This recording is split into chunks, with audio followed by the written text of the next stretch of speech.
So we're going to be looking at 3 ways to describe distributions of data. So those are graphical representations, so they can take different shapes. We can have histograms, dot plots, stem plots, and box plots will be the 4 that we'll focus on in this class. And this idea of what they look like visually, we can apply to any of those graph types. So for shapes of a distribution, there's 4 basic representations. We can have what's considered to be a normal curve, or approximately normal, meaning that most of the data is in the middle of the graph, and there's a few pieces of data that are on the outside edges, but most of your data is in the middle. We can have a graph that is skewed to the left, meaning most of the data points are to the right. Typically, when data is skewed to the left, there's an outlier or some value that is outside of the rest of the data set that's pulling the tail to the left. Versus we can have a data set that is skewed to the right, meaning that there's an outlier or a data point that is pulling the tail to the right. So you do want to be careful, because the most common misconception here is that students want to say that the data is skewed left when it's actually skewed to the right, or vice versa.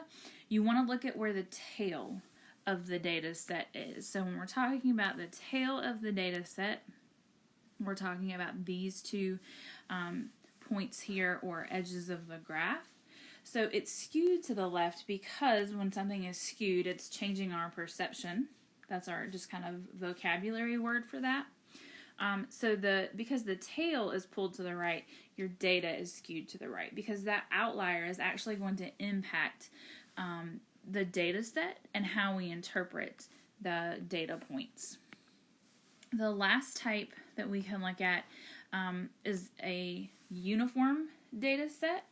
And there's actually more than these 4. These are just kind of the 4 that we focus on in this course. But uniform data set, that means that all of the values in the data set are occurring at about the same value or the same number. And when we're talking about numbers or data points, we're saying that if you ask people their height and then plotted the number of people at a certain height on a data set, so if you're making a histogram, the bar goes up to that frequency or that value.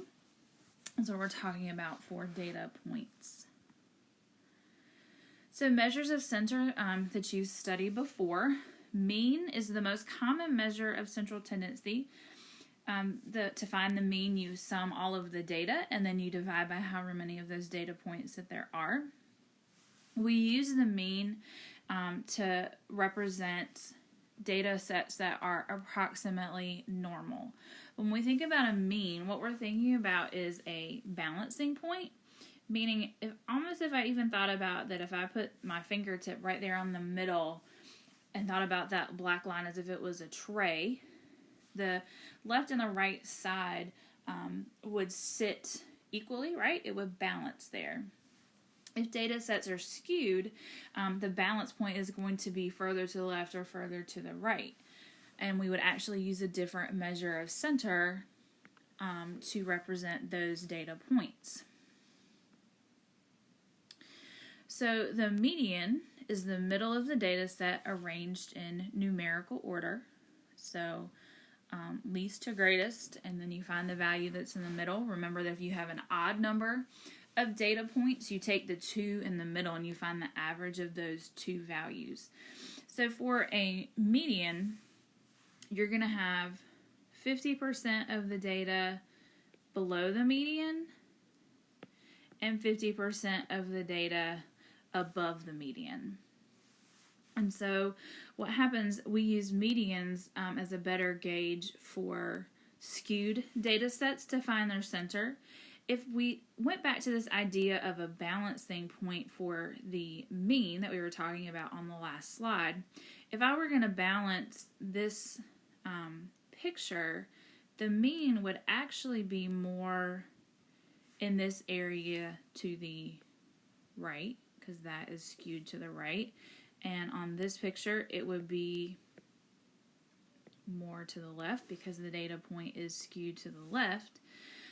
So the median is actually going to be in that perfect 50% spot, which, because the data is skewed, is actually a better representation, because most of our data would be in the middle of this kind of curved hump there on the middle of the data set. So the most common example that we could talk about right now, a lot of times centers around teacher pay. So especially in the state of North Carolina, and you hear a lot in the media about, oh, the average teacher pay is $50,000. The average teacher pay is not $50,000 because we have teachers in this state that, if you're an ROTC teacher, you actually get paid more based on your time in the military, and so that skews the data.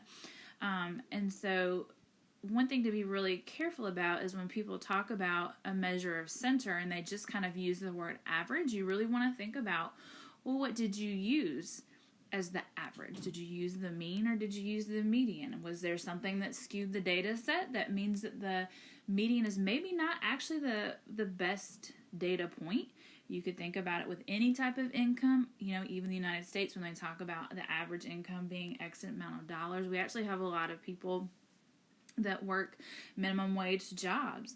And very few people that work in jobs that pay over $100,000 a year, but that $100,000 is going to skew that data point. So it's just really important to think about the information that you're given and how somebody interpreted that data. And did they pay attention to characteristics of the data set to make those statements? So the last measure of center is the mode. The mode is the value that occurs most often in a data set. We would use the mode if we are looking at a uniform data set. That's going to be the best measure of center. If they're all occurring at about the most or about the same number, if one of them is occurring slightly more often than the others, that's probably going to be the better representation of the measure of center for a data set. And then the last thing that we want to review is range. And so that's the spread or the variation, how far apart the data is.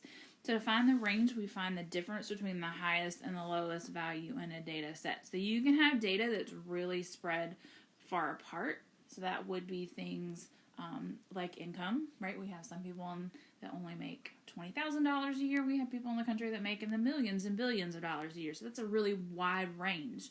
But if you think about height, so if you compared average height of a male, most of that data is going to be in the same range because adult males typically are in the 5'10" to 6'2" range.